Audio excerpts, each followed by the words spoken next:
Members, let us commit this sitting to prayer.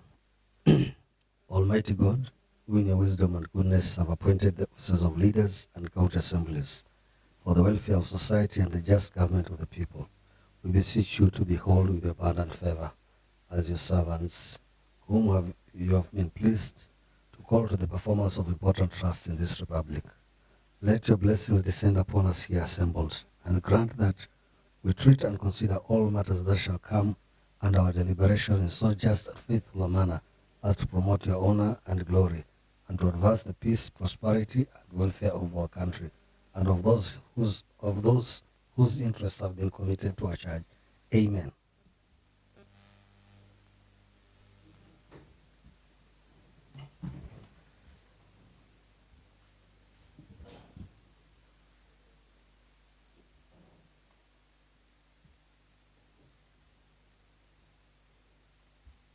Honorable members, I confirm that we have quorum to proceed with the sitting. Clerks, read the orders of the day. Order number 1 and both. Next order.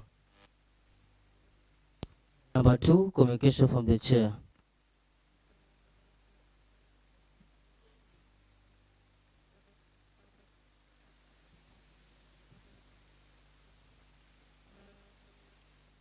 Honorable members, the chair has the following communication to make. The Committee on Lands and Wildlife Conflict remain behind after the rise of the House. Next order.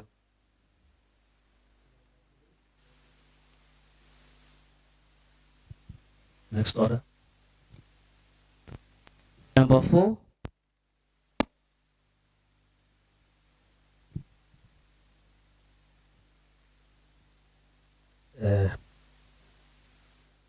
Chairpersons or vice chairpersons or any member of the Committee on Budget, Finance and Appropriation Committee respond to the first petition.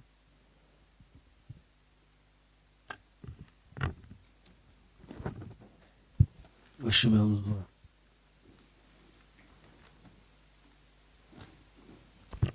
Thank you, Mr. Speaker.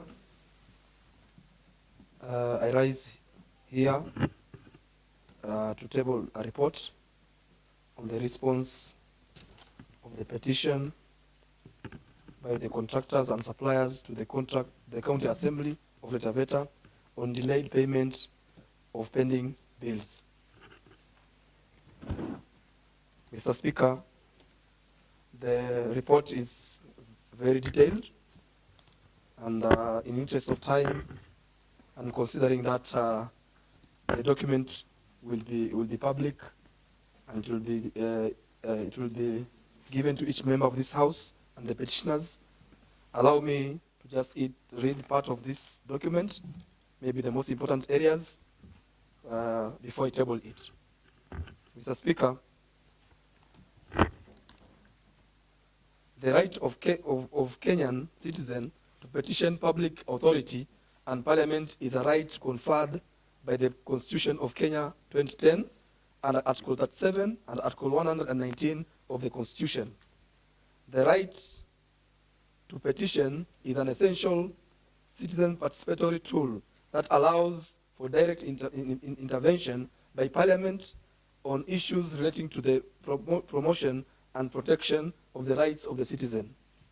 The right to petition, Mr. Speaker, is also conferred in Section 15(1) of the County Government Act 2012, which stipulates that a person has a right to petition a county assembly to consider any matter within its authority, including enacting, amending, or repealing any of its legislation. Mr. Speaker, pursuant to the provision of 𝐓𝐾𝐈𝐓𝐾 Veta County Assembly Standing Order number 197, the County Assembly received a petition on Friday of February 3rd, 2023 by the caucus registered contractors and suppliers of Republic of Kenya. The petition listed pending bills projects amounting to 318 70,028 and 283.38 as genuine claims for the caucus. Mr. Speaker, allow me again to go right to page 14 of the report,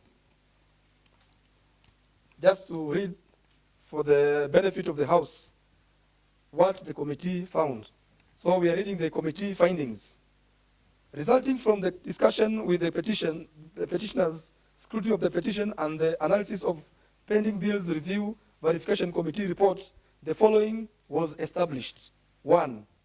The petition could not be dispensed within the timelines prescribed in the standing orders, as determination of key issues raised was to a large extent dependent on the outcome of the pending bill review verification exercise by the Committee of Pending Bills constituted by His Excellency Governor Andrew Mwadime via the Gazette Notice number 4378 of 23rd March 2023.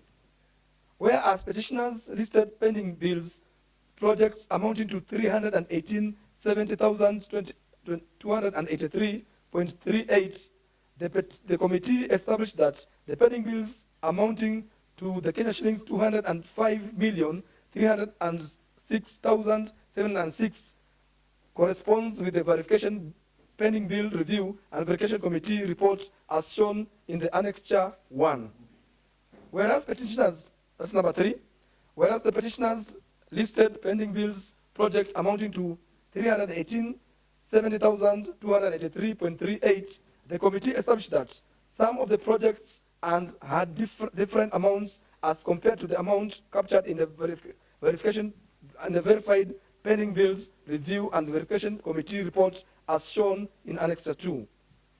The total variation, Mr. Speaker, was amounting to 8,939,806.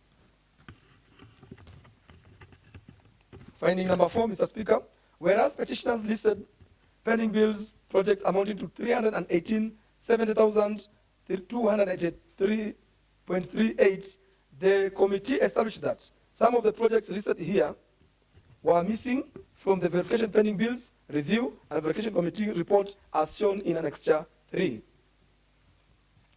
Number 5, Lavender Hotels Limited pending bills total to 8,128,240 in the contractor's petition, forming 168 items that were listed according to the department. However, out of 168 items, Mr. Speaker, only 12 items were captured in the report on the pending bills review and verification committee, amounting to Kenya shillings 2,979,520.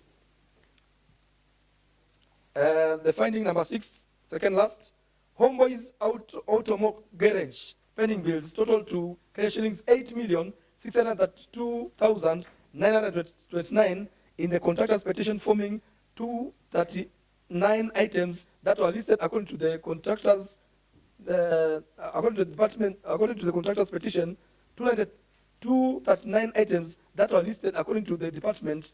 However, Mr. Speaker, out of the 239 items, only 6 items were captured in the report on the pending bill review and verification committee, amounting to Kenya shillings 495,951.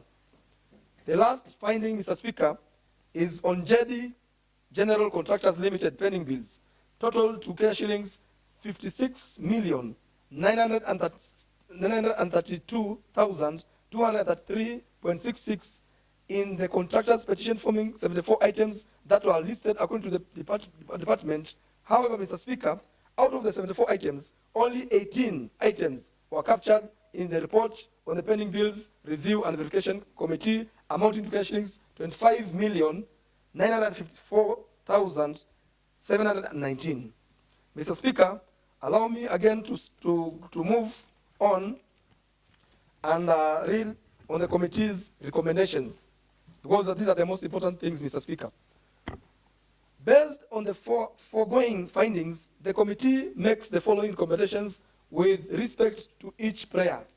Number 1, that the county assembly give the petitioners priority and handle the matter with urgency it deserves, and confirms in the written assurance that the county government will settle all the pending bills as the first charge in the financial year 2022-2023 as recommended by the Office of the Controller of Budget. Mr. Speaker, the committee finds merit and grants this prayer. The committee therefore recommends that the County Executive Committee member for Finance and Economic Planning should prepare and submit pending bills plan to the County Assembly within 30 days after adoption of this report. The plan should include how the county government intends to settle all the pending bills. Number 2, that the County Assembly keeps the CECM for Finance Economic Planning in check to ensure that there is not further delay or postponement of settling pending bills to save contractors and suppliers from further suffering. This prayer, again, finds merits and the committee grants it. The committee therefore recommends that the County Executive Committee member for Finance Economic Planning should on a monthly basis abreast the committee on the status of settling pending bills as per the plan and priority list. Mr. Speaker, the third prayer was that the County Assembly to probe payment of pending bills being made to other suppliers in a skewed manner. The committee finds merits and grants this prayer again. The committee therefore recommends that the county committee member for Finance Economic Planning furnishes the committee with information to settle pending bills, clearly indicating when the same was accrued and settled in a financial year 2022-2023, whereby 311,014,458 was budgeted for pending bills. The other prayer, Mr. Speaker, that the County Assembly should ensure that the priority list of pending bills is shared or made public and informed with the consideration. The committee, Mr. Speaker, again, finds merit and grants this prayer. The committee therefore recommends that the County Executive Committee member for Finance Economic Planning shares with the caucus of contractors and suppliers the report of pending bills within 30 days. Prayer number 5, that the County Assembly fast track the payment of pending bills. The committee, again, Mr. Speaker, finds merit and grants this prayer. The committee, therefore, recommends that the first and second recommendation herein be implemented expeditiously towards realizing this prayer. Prayer number 6, Mr. Speaker, that the County Assembly take any other decision or action that it considers appropriate. The committee finds merit and grants this prayer, Mr. Speaker. The committee therefore recommends that 1, that A, the County Executive Committee member for Finance and Economic Planning takes the following action. 1, submit a copy of the verified pending bills report to the petitioner within 13 days after the adoption of this report. Number 2, contractors and suppliers whose pending bills are reported in the task force report as deferred be engaged to ensure that documentation is completed within 60 days after the adoption of this report. Number 3, and the CC engages contractors and suppliers whose pending bills amounts differs from those captured in the pending bill review and verification report as to arrive at the correct amount within 60 days after the adoption of this report. Last but not least,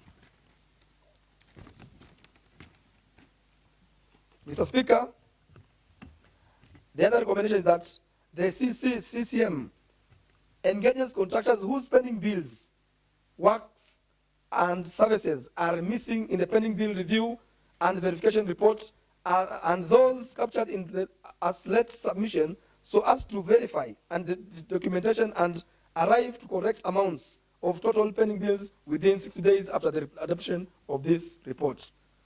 For efficient settlement of pending bills, the petitioners should take up proactive approach of ensuring that they know the category to which their petition pending bills have been placed by the pending bill review and verification reports for regularization and settlement. Having read that, Mr. Speaker, allow me to make one comment before I table the report.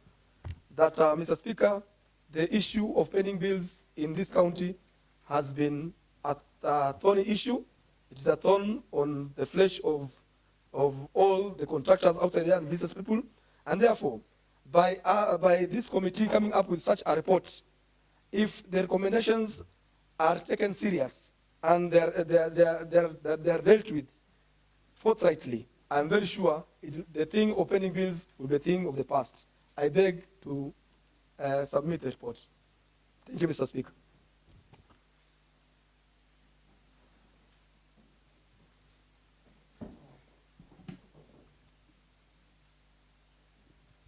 Honorable members, you are allowed to give comments on the petition. Honorable Makala.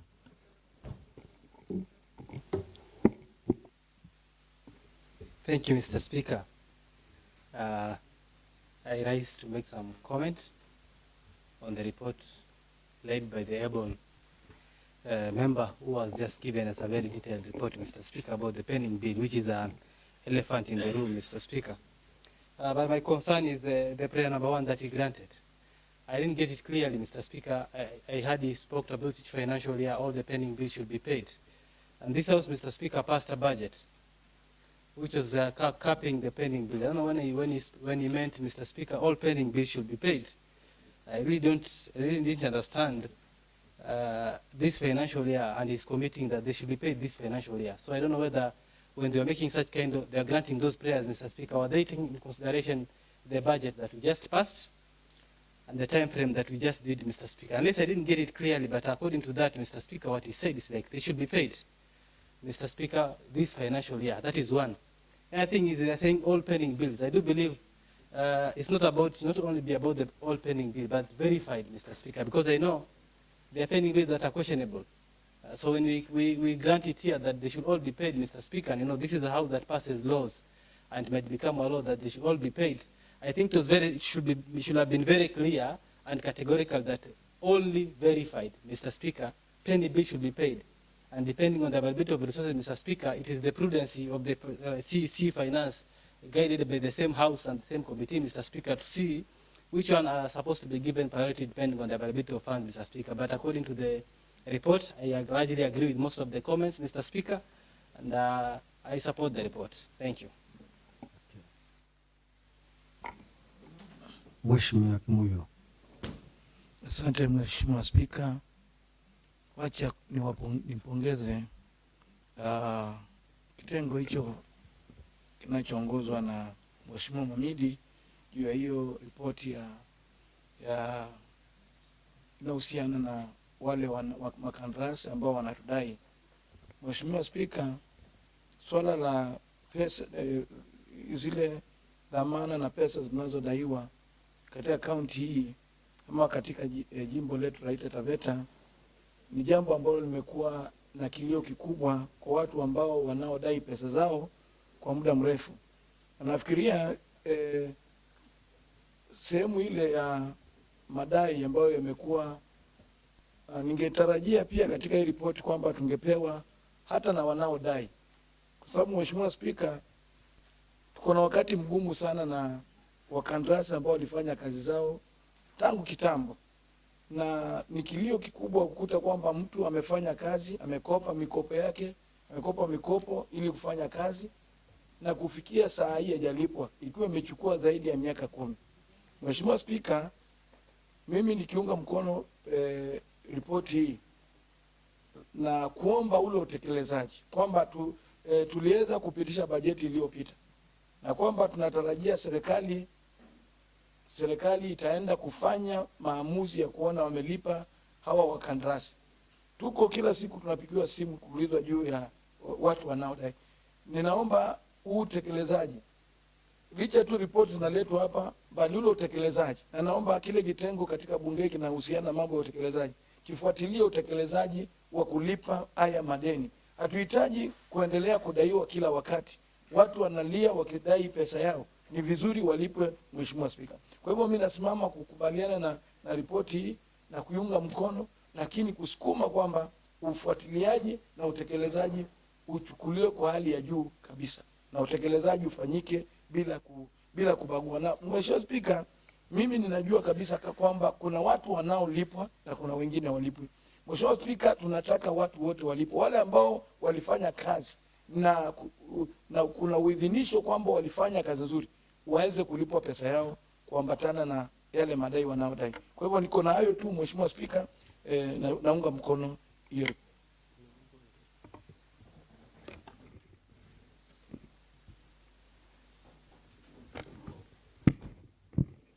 Mheshimiwa Mwalega, you are already up.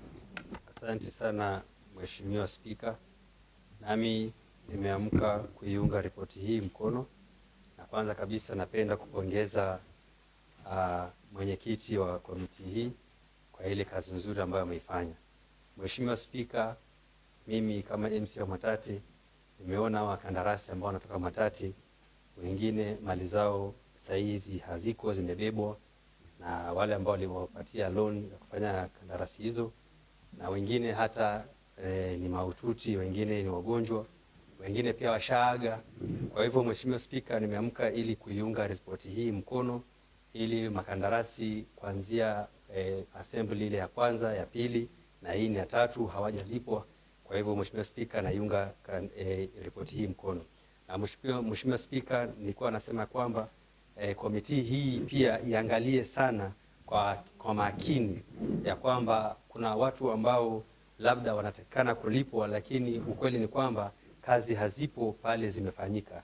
Kwa hivyo Mheshimiwa Spika, ni vizuri komiti hii iingie kabisa kwa undani, iangalie wale ambao ni ukweli wanadai na kazi zimeisha, kazi ziko sawa na hata zinatumika hizo kazi ambazo walifanya. Kwa hivyo Mheshimiwa Spika, nimeamka ili niunge ripoti hii mkono na pia kupongeza komiti hii na pia kushawishi pia wale waheshimiwa wengine ili waweze kuiunga ripoti hii mkono. Asante sana Mheshimiwa Spika. Mheshimiwa Jimmy Mwamidi. Thank you, Mr. Speaker, for the opportunity to contribute to this report.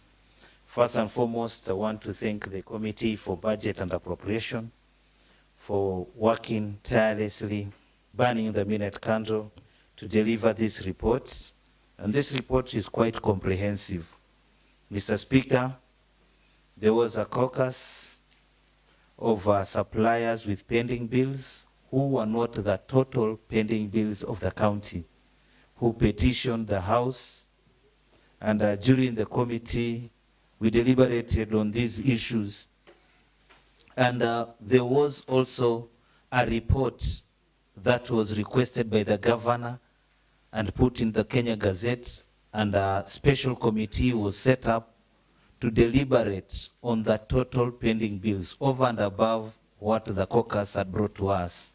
So we combined and we dug through the two reports, and what we established and what has been read before the House reflects the comparison between the two reports, and it identified three critical areas: that they are good pending bills ready for payment, they are suspicious or uncleared pending bills that the claimants, the suppliers, need to verify with the executive, and there are those which are outrightly not worth considering, but again, a benefit of doubt is given to everybody. So this committee recommended clearly that in whichever category you fall in, within 60 days, may you clear yourself with the relevant department. Mr. Speaker, sir, it is true within this county there are scrupulous individuals who have been putting claims, unsubstantiated claims, and go out there publicly trying to intimidate the county government into settling their unscrupulous debts, which are not true. And all this committee is trying to say is, if you know your debt is genuine, but was classified by the gazetted committee as unwarranted claim, you have 60 days within which to clear yourself. Otherwise, this house will push for expunging. After that, we believe our implementation committee will pursue this after 60 days. And if after 60 days, the claimant has not proven his case, we'll push for expunging. And maybe we were a bit lenient at this particular point in time, but I think maybe it will be a recommendation in the future that some of these individuals be even sued for pretending to be owed money, yet they did not even get any order. They never carried out any assignment.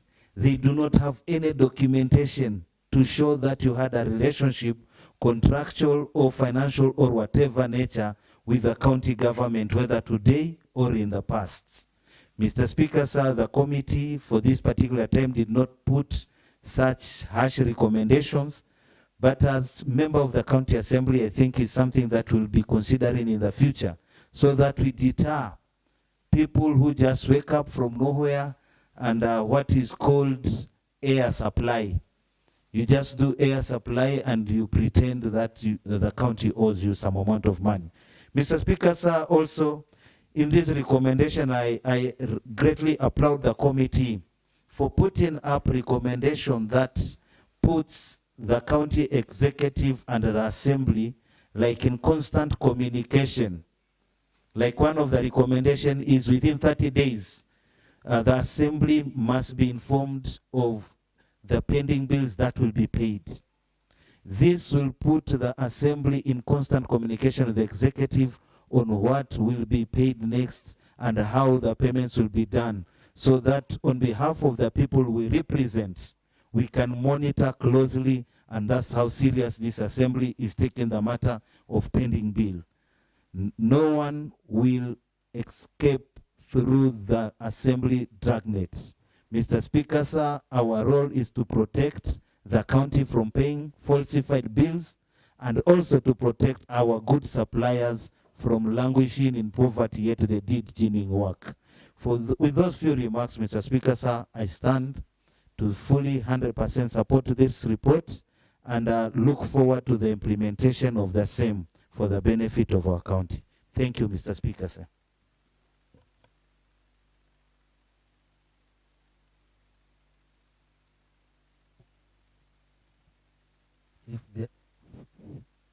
If there are no other comments from members, we move to the next order. Order number 5, papers. Next order.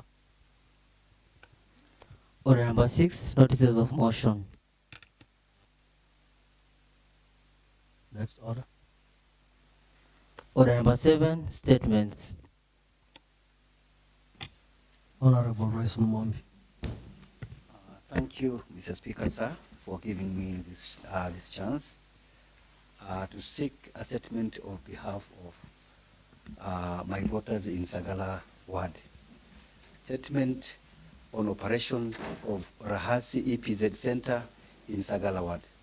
Mr. Speaker, sir, in line with the parliamentary best practices, precedents and conventions, and pursuant to the provisions of the Taveta County Assembly Standing Order number 42, (2), relating to the sitting order number 7 statements, a member of the House can seek a statement requiring availability of information, clarification or appearance on any substantive issues, circumstances, situations, and matters appertaining to the attention of county governments, the national government, or any public entity where such mandates related to the management of service and leadership to the citizens and institutions as per the Constitution of Kenya 2010 and our current laws are concerned. Mr. Speaker, sir, residents of Sagala Ward have raised numerous concerns on the operations of Rahasi EPZ Center.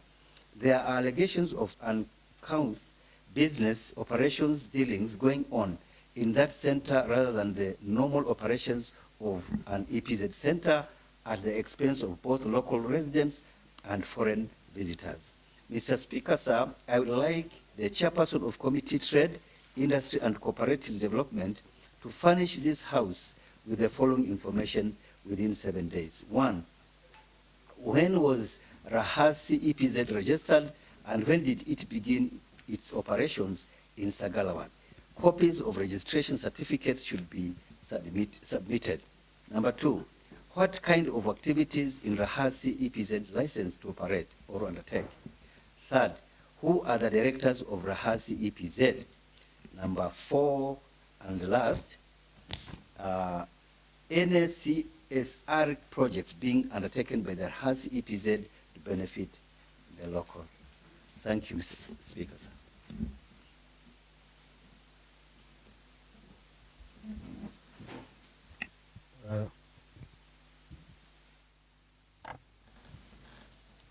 The chairperson or member of the Committee on Trade, Industry and Cooperative Development comment on the statement and give timelines on when you will report to the House on the statement sought.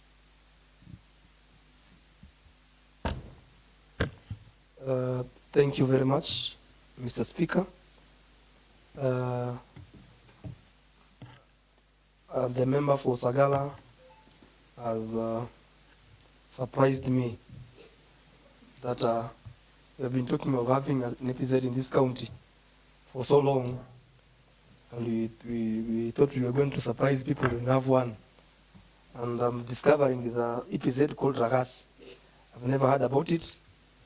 And as much as, Mr. Speaker, we wish to have as many investors as possible in our county, we will not allow also unscrupulous investors to come in and deny our people their rights.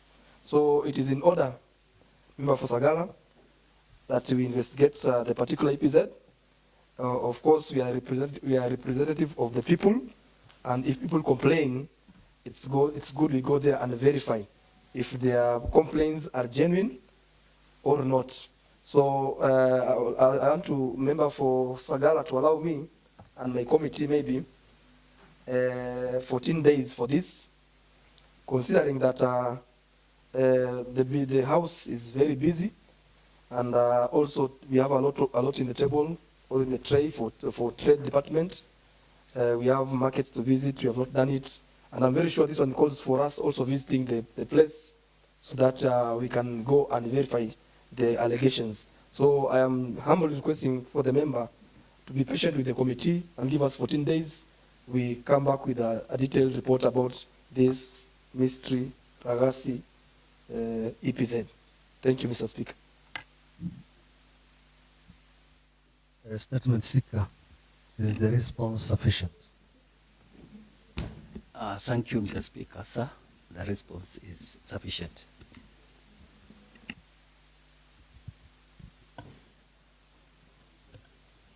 Any comments from the honorable members on the same?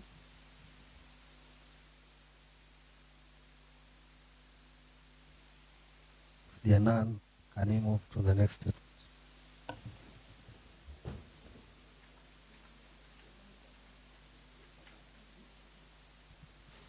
Yes, Mheshimiwa Mwamini.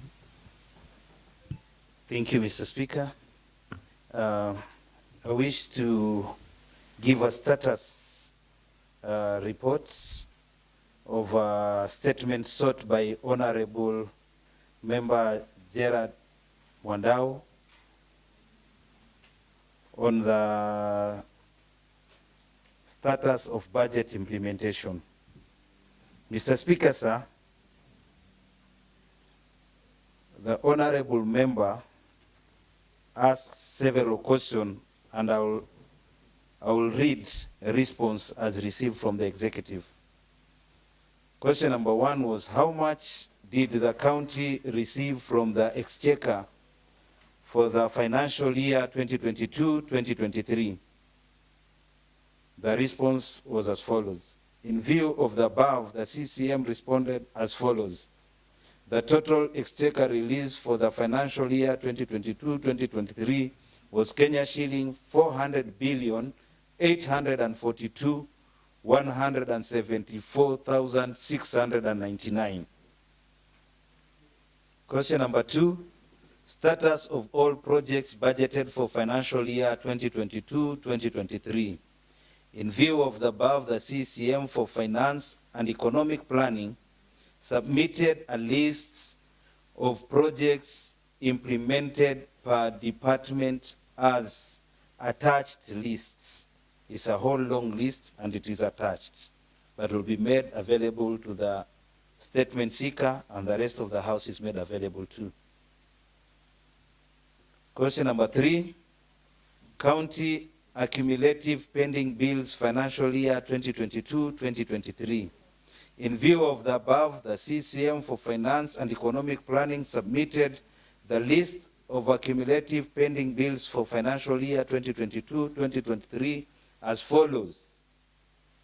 Recurrent pending bills totaling Kenya shillings 35,708,178, and development pending bills totaling 27,370,676, both making a total of 63,078,854. However, the reported pending bills by the Office of the Controller of Budget, OCOB, report on County Government Budget Implementation Review for the financial year 2022-2023 amounts to Kenya shilling 254,000,000.62. Question number 4. Amount paid as pending bill in the financial year 2022-2023. In view of the above, the CCM for Finance and Economic Planning submitted a list of pending bills paid in the financial year 2022-2023, which amounts to Kenya shilling 305,533,104.68 as attached list. The list is attached. In conclusion, Mr. Speaker, sir, the committee wishes to report that the statement sought had 5 issues to be addressed, of which 4 of them were responded to as captured above. 1 issue remained unanswered, which is a list of contractors and suppliers paid for financial year 2022-2023. Therefore, the committee requested the CCM for Finance and Economic Planning to submit a comprehensive response on query number 2 and 3 within 7 days after tabling of this report. Thank you, Mr. Speaker, sir. I wish to table the report, to give back the response. Honorable General Mondao, the response sufficient? Thank you, Mr. Speaker, sir, for this opportunity. First and foremost, I take this opportunity also to congratulate Honorable for Wundani Mbale for the job well done. Although there's some pending concerning the list of the contractors who are paid. I went through my ward projects also, I confirmed, and what is indicated in this report provides a true picture of what is in the ground. Also, I went ahead and consulted my brother Tondo and brother Taraya, went through their ward projects, and what was inside there was correct. But however, Mr. Speaker, sir, I'd like to emphasize the executive that they should make sure that they pay the contractors in time so that those projects can be completed. Mr. Speaker, sir, when you observe very carefully, you see that most of the contractors, they are doing these projects halfway, deliberately. So I think if they are paid, then they will fully complete the process for the benefits of the citizen of Taita Taveta. For those few remarks, I say thank you, Mr. Speaker, sir.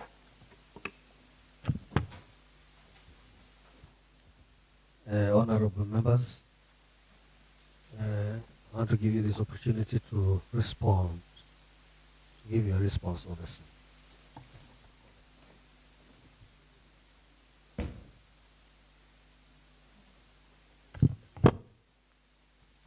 Mheshimiwa Spika, nimeamka hapa nikiwa na ghadhabu na jazba nyingi sana kutokana na report na hiyo jibu ambayo tumepewa na executive, na mimi naona kabisa kwamba watu wenzetu kutoka mkono mwingine ule wa serikali ni kama wanachukulia nyumba hii mzaha tu.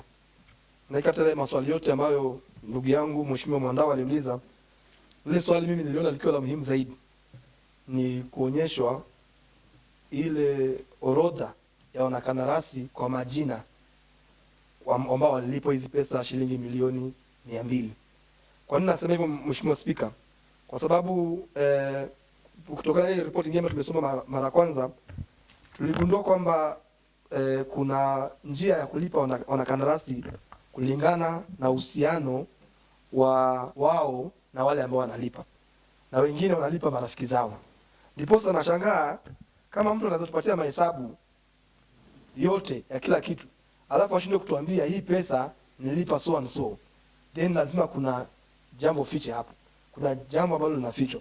Kwa hivyo ningemwomba ndugu yangu Jimmy Mwamidi ambaye ni mwenyekiti wetu wa bajeti, najua umepatia waziri wa fedha siku 7 alete hiyo orodha, lakini naomba pia uongezee kwamba hiyo orodha pia iwekwe kiwadi, ili mimi kama mwakilishi wa wadi ya Mbololo nijue ni kina nani wamelipwa pale kwa wadi yangu. Manake watu wengi wamelipwa hewa, Mheshimiwa Spika.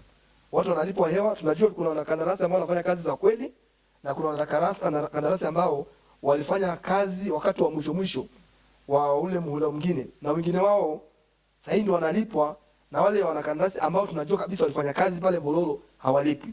Kwa hivyo kulingana na mimi naona kwamba wenzetu kutoka upande wa executive ni kama wanajaribu kuficha sana hili swala kwamba wanamlipa nani na kwa nini. Kwa hivyo mimi naliona ndio la muhimu zaidi na ndio linajajibiwa.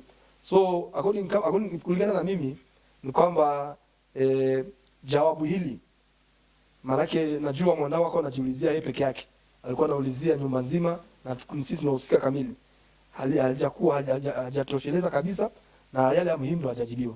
Asante sana Bwana Spika. Mheshimiwa Steven Zai. Asante Bwana Spika, hata mimi sitakosa ya kuongea kwa sababu tumeona madhara makubwa sana wakati wa mwanzo. Ile bajeti kidogo tuliyopata ilisababisha miradi mingi hatukuweza kumaliza, na tukichunguza sababu ilikuwa ni nini, ni kwa sababu wanakandarasi wengi hawakuwa wamelipwa madeni yao. Nikitoa tu mfano wangu pale Marungu, niko na ECD ya rumu 2 iliyojengwa ikafika kwa lenta, na wakati tenda ilipotangazwa wanakandarasi walikosekana. Nilipofanya uchunguzi wangu nikapata kumbe hawa wanakandarasi pia wanajuana. Yule aliyeanza hilo jengo alipigiwa simu na yule alikuwa anataka kulimalizia, akawa anaulizwa, hili jengo ulipojenga mahali limefika ulilipwa? Huyo mwanakandarasi akasema hakulipwa. Kwa hivyo katika huo muda wa kuulizana maswali, muda ukaisha na jengo hilo nilipangia takriban ya milioni 2 limaliziwe, mpaka leo halijamaliziwa. Sasa nasema upande ule wa serikali, ule mwingine upande wa executive, kama hii michezo itaendelea hivi, inamaanisha hata wakati huu kwa ile bajeti tumepewa, miradi mingi pia haitafanyika. So sisi tunaomba kama vile ndugu yangu Ambololo amesema ya kwamba wakati wanapolipa wanakandarasi, kwanza kwa wodi, kwa kila wodi, mimi kama mjumbe wa pale niambiwe ECD ya Marungu mwanakandarasi ni huyu, hii kazi ilifanyika, mali imefanyika, amelipwa, na nyingine hivyo. Wakifanya hivyo, naamini ya kwamba wanapolipwa hizi kazi ambazo tunaenda kufanya wakati huu kuanzia maybe January zitaweza kutekelezwa. Mheshimiwa Spika, hakuna mjumbe wa ward ambaye hataki kurudi mwaka wa 2027. Sisi tumepigiwa kura, Mheshimiwa Spika, na kupigiwa kura wananchi walituamini na wakatuthamini ya kwamba tutaweza kutekeleza, tutaweza kujenga wodi zetu. Na serikali, ule mkono mwingine wa serikali, wao tuliwachagua sisi kama wajumbe. Wao hawatarudi kwa wananchi waende waulizwe maswali, tangu tumewachagua kwa miaka 5 mmefanya nini? Tunajua kabisa sisi kama wajumbe kazi zetu ni 3: kuwakilisha wananchi, kutunga sheria na uangalizi. Lakini Mheshimiwa Spika, sasa hivi kuniambia naangalia nini wakati bajeti tumepitisha, na kama miradi haitafanyika tutakuwa tunaangalia nini? So Mheshimiwa Spika, mimi sitakubali wananchi wangu washindwe kunirudisha 2027 kwa sababu kuna vitu havijafanywa kwa wadi yangu. Mimi kama mjumbe wa Marungu,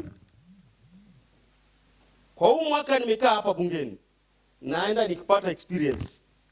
Mheshimiwa Spika, pole kwa kuongea Kiingereza. So mwaka ujao ile pesa ya wodi itakuwa imetengwa katika wodi yangu. Lazima miradi yote iweze kufanyika kwangu. Isipofanyika, Mr. Speaker, nafikiri gavana wa Mombasa wa kwanza Joe alikuwa anasema ya kwamba kama ni mbaya, na sitasema ile nyingine ya pesa, maana yake sina. Kama ni noma, kwa sababu mimi nilichaguliwa ili nikaweze kufanyia wananchi wangu kazi na nikawaahidi. Lakini sasa hii wanavunjika moyo, wanasema kwani mbona mambo hayaendi? Na wao hawaulizi maswali, lakini sisi tutaulizwa maswali endapo itafika mwaka wa 2027. Na uhakika wakati huo pia hao wenzetu wataturuka, watafika pale kwa wananchi waseme ulizeni MCA wenu. Sasa Bwana Spika, sitakubali ifikie hapo. Wacha, wanasema mapema ndio best. Kwa hayo machache, nashukuru sana Bwana Spika. Mheshimiwa Mwalele. Asante sana Mheshimiwa Spika. Nafikiri Mheshimiwa Spika, nilitangulia kusema ya kwamba makandarasi wengi ni wagonjwa, wengine hata washaaga hii dunia. Mheshimiwa Spika, nashindwa hata mimi mwenyewe kujibu maswali mengine, kwa sababu itakuwa vipi kandarasi mtu amefanya mwaka wa 2019 na sasa tuko mwaka huu wa 2023 na hajalipwa. Mheshimiwa Spika, wakandarasi wengi pale nje wamelaani sana hii kaunti yetu. Na Mheshimiwa Spika, sisi waheshimiwa ambao tuko katika assembly hii ya 3, sisi ndio tutakomboa hii kaunti yetu na tutakomboa wale makandarasi wako pale nje. Mheshimiwa Spika, kulingana na ripoti hii ambayo imeletwa, ndio wamelipa, lakini ni watu gani ambao wamelipwa, kwa sababu makandarasi wengi pale nje wale ambao ni kuanzia mwaka wa 2019 mpaka sasa wanasema hawajalipwa. Wamelani sana hii county. Na Mheshimiwa Spika, hii county kama tunatoka tuikomboe katika laana hizi, basi Mheshimiwa Spika, lazima zile kandarasi ambazo zimefanyika miaka hiyo ya nyuma zianze kulipika.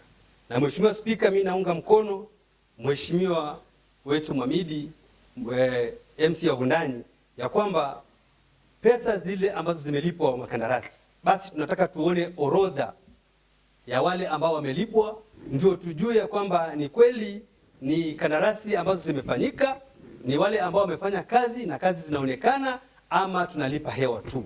Mheshimiwa Spika, mimi niko hapa na ninasema ya kwamba wale ambao wanahusika na komiti hii ambayo inahusika, basi ifuatilie kwa undani sana ili tuweze kukomboa hii kaunti yetu, na laana tuache kulaaniwa, watu waache kulaani hii kaunti yetu, kwa ajili wengi wamerudi maskini pale nje. Watoto wengi pale nje hawajaenda shule, watoto wengi pale nje hawajapata hata chakula kwa ajili ya kaunti hii inakosa kulipa makandarasi. Kwa hivyo Mheshimiwa Spika, naomba ya kwamba orodha iorodhishwe ili tuweze kujua waliolipwa ni kina nani na ni pesa ngapi, na ndio tuendelee vizuri. Kwa hivyo Mheshimiwa Spika, mimi nimesimama ya kuunga mkono hii Mheshimiwa Mwamidi na wale ambao wameongea kwamba iorodheshwe wale ambao wamelipwa na ni pesa ngapi ambayo kila mtu ambaye amelipwa. Asante sana Mheshimiwa Spika kwa hiyo nafasi ambayo imenipatia.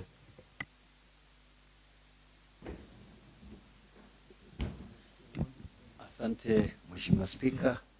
Jambo hili limekuwa ni jambo ambalo ni la kusikitisha sana, kwa maana hili jambo la kulipa madeni ya wanakandarasi tumeendelea kulizungumza kwa muda mrefu katika nyumba hii. Kwa hivyo mimi ningependa kuunga mkono ripoti hii ya mwenyekiti wa Budget and Appropriation Committee ya kwamba waziri ambaye katika kitengo hichi basi apatiane list, na mimi naona kwamba tungempatia muda, tena muda mfupi tu, kwa maana tayari ni kazi tayari wameshafanya, washalipa. So hiyo list wailete kwa county assembly tuiangalie. Na pia kuna wale tayari wamefanya kazi kama vile waheshimiwa wenzangu wametangulia kuzungumza. Mwaka uliopita wa serikali kuna wanakandarasi tayari walifanya kazi wakamaliza. Mpaka tunapozungumza hivi leo hawajalipwa. Walikuwa wamechukua mikopo, hata leo asubuhi kuna mmoja amenipigia. KRA wanaendelea kuumia pale. Na kulingana hata na report ya fedha ya mwaka uliopita ni ya kwamba ile exchequer, zile pesa ambazo tunapokea kutoka kwa ofisi serikali kuu zilikuja zote, hakuna mwezi ambao hatupata ule mgao. So mimi ningependa kusema ya kwamba kupitia kwa mwenyekiti tena, labda mwende hatua nyingine zaidi, tupate hii list kwa haraka ama kwa muda mfupi iwezekanavyo, ili tuiangalie, na hiyo mpangilio wa kulipa hizi kandarasi zote mpaka za mwaka uliopita pia tupate hiyo list, the proposed ones, the earmarked ones, wale ambao wanatarajiwa kulipa kwa wakati huu. Vile tulipitisha juzi, tulikubaliana, tulizungumza zote kwa pamoja, tukakubaliana ya kwamba tupatiwe hiyo list. Lakini naona sasa sisi ni kwenda tu round. Sasa mimi nashindwa, je, hii county tunaipeleka mbele ama tunataka tuendelee kumaktai? Kwa maana wale wanakandarasi wenyewe wako tayari, wako na moyo wa kufanya kazi katika kaunti hii. Lakini sasa tayari wameanza kufanya nini? Kuvunjwa moyo tayari.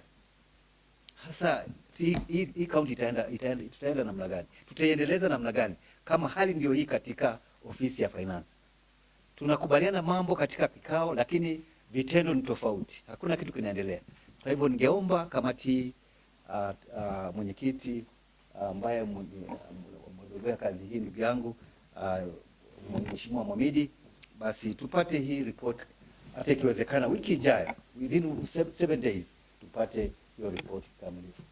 Asante Bwana Spika. Mheshimiwa Makalo. Asante. Okay, thank you Mr. Speaker for this opportunity again to make a comment on the statement. First of all, Mr. Speaker, there was wisdom behind seeking that statement from our able honorable member from Beruga, Mr. Speaker. And the wisdom behind it was us to understand how the financial year behaved, looking at the fact that, Mr. Speaker, we were able to realize the total amount from the exchequer. And whatever was not realized, Mr. Speaker, within our own source revenue, Mr. Speaker, was not matching the pending bills that were realized on the same period, Mr. Speaker. That's why that was the wisdom behind, Mr. Speaker, us getting that statement, so that we can be able to know how are the funds spent. Because, Mr. Speaker, this House passes a budget, and it is in the same respect, Mr. Speaker. We expect the same budget to be adhered to. So if, Mr. Speaker, today we can find ourselves with a bigger pending bill, which is, goes beyond the revenue realized, Mr. Speaker, it brings us questions. And these are obvious questions, Mr. Speaker. They are even public domains. You don't have to be a mathematician, Mr. Speaker, to be able to see there's a problem. Because it's very clear that whatever we didn't receive, Mr. Speaker, from the exchequer is not equivalent to the pending bill that were realized in the same period. And that's why we are seeing there's a big problem. And if the same department can give us short information, Mr. Speaker, it tells us we are headed the wrong direction, Mr. Speaker. We cannot be expecting different results when we are doing the same things that were done on the previous leadership. This is very unfair to this county. And that's why it is, we don't need to wait for the audit report from the Auditor General, Mr. Speaker. This department should come on board, and I'm challenging the honorable members and the committee, Mr. Speaker, to bring this CEC on board, Mr. to give us an explanation. Why are we talking of pending bills for this financial year, Mr. Speaker, when already the funds that we had received, they were equal to the works that were done, Mr. Speaker? It seems there's something that happened in that department we don't know, Mr. Speaker. And that's why it's very prudent, Mr. Speaker, that we should be furnished with information that is of equal measure, so that we are able to correct this, Mr. Because we are in another financial year. And as this stands, Mr. Speaker, we are almost halfway of this financial year, Mr. Speaker. We have not implemented even one project.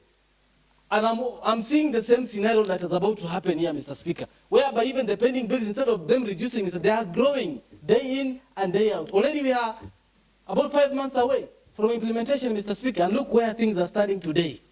So, Mr. Speaker, there's a big problem, and unless this House stands to fully and correct those mistakes, Mr. Speaker, we will not be reducing the pending bills. They will be growing every year, contrary to what we try to minimize. So, Mr. Speaker, we are calling upon the department to work closely with the committee and furnish this House with the very proper information, Mr. Speaker. We are able to add numbers, we can add numbers. We have people who understand these values, we can add and see, Mr. Speaker, where possible we should correct. And let's see our pending bills decreasing in every financial year. Otherwise, Mr. Speaker, this is very unfair to this county, Mr. Speaker, and the department must pull up its socks. With those few remarks, Mr. Speaker, I make my comments. Thank you, Mr. Speaker. Let me also put weight on the comment on the issue about the projects and Mr. Speaker. We have roles to play as leaders, and I don't know why we are being taken on a right, the Speaker, by the executive. We budgeted, they asked us to budget for the equalization fund, the amount that was very clear. But how come that these projects were not implemented? Why? I think when we make noise in this House, I think we are not making noise, but we are playing our roles. And I want to support my colleagues who have even talked strongly, Amos Makalo, that we need to take action. I think we will not only stay in this House and see things being done the way people wish to do. I think that there's now time for us now to get out and act. Because yes. Just a moment, hold on. Members, we have only 5 minutes, so you have to be brief so that other members who are willing to talk, we give them time. After 30 minutes, we're going to close it down.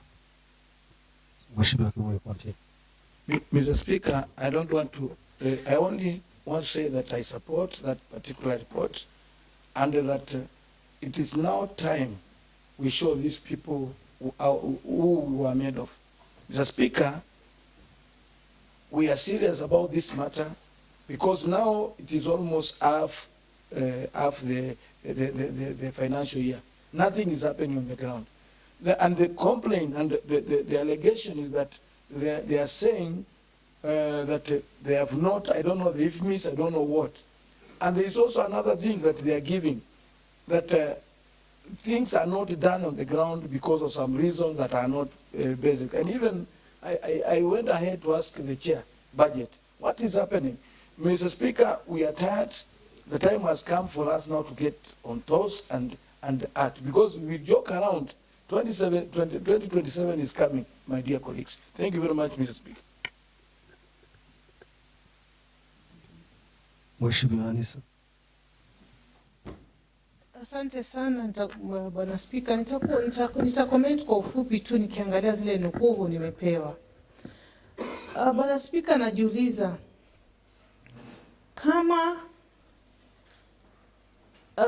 contractor yeye katika fahamu zake na kutokana kwa maandishi ni kwamba anadai milioni 8 na, lakini zile za kiukweli ni milioni 2 na, kutoka kwa milioni 8 mpaka kwa milioni 2.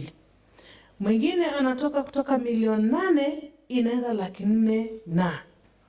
Mwingine anatoka kwa milioni 56, lakini ile ya kiukweli ni milioni 25. Bwana Spika, hapa kuna matani mabaya ambayo kama tutayangalia tutalia. Ukweli kabisa. Inatuonyesha wazi kwamba hapa kuna pesa hewa na kuna pesa ya kiukweli. Na ni wakati tutafute mbinu za kupata uhakikisho wa pesa halali, deni halali na deni hewa. Na tena Bwana Spika, naomba niurudie mazungumzo ya mheshimiwa. Tumekuwa tukilipa, lakini badala zipugue zinazidi. Na nikiuliza waheshimiwa hapa, hakuna miradi ya kuonyesha. Hivi nikisimama hapa, sijui kama anatufisha. Waheshimiwa hawana mradi hata mmoja wa kuonyesha kwamba pesa waliotenga ya miradi imetumika. Nataka nikubaliane na wazungumzaji wenzangu. Inukuliwe moja baada ya nyingine na jina. Na wakati tunapewa jina ya kampuni, then tumepewa kazi ya kwenda kwa mwandishi wa contracts, mwenye hupeana vyeti vya contractors. Tujue hawa directors pia ni kina nani. Naogopa maana mwenyekiti sije kwa tulipa pesa, kumbe wale ambao tunawalipa hawastahili kulipwa na wale ambao hatulipi ndio halali kabisa.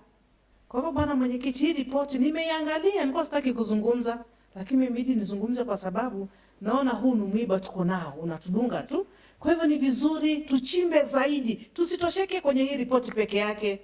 Bwana mwenyekiti mwenye ametengeneza ripoti na kamati yake, asante, Mungu akuzidishie. Tukiwa na waheshimiwa wenye kufahamu kama huu, tutasaidia Taita na Taveta. Bwana mwenyekiti, sisi kama serikali tukikataa kulipa contractors, tumeua uchumi wa Taita na Taveta na tumeua watu wetu wenyewe, na hiki kijiti kitanifuata mpaka mlangoni kwangu. Hatapita isha kwa contractor. Kwa hivyo bwana mwenyekiti, hii ripoti ni nzuri, nimeipenda tena kuipenda bure, lakini naomba tuchimbe zaidi ili tupate ufahamu kabisa. Haiko bure hii na haikufanywa bure, ilifanywa na sababu. Na si ajabu kuna wengine ambao tayari tushalipa, kumbe tumelipa contractors hewa, tukanyima wale wa halali. Asante mwenyekiti.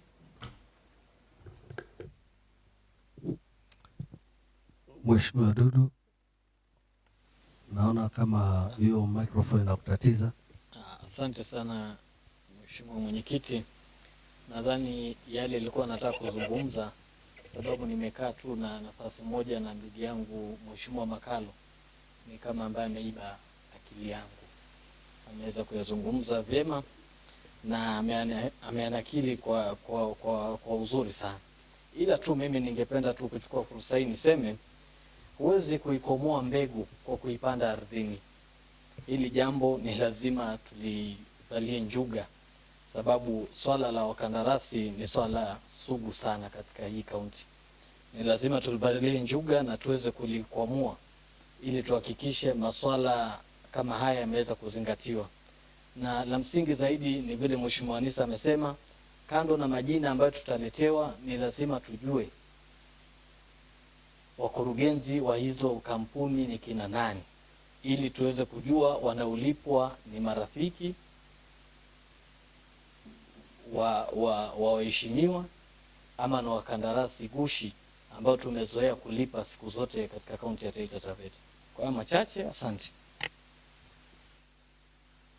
Mheshimiwa Omar,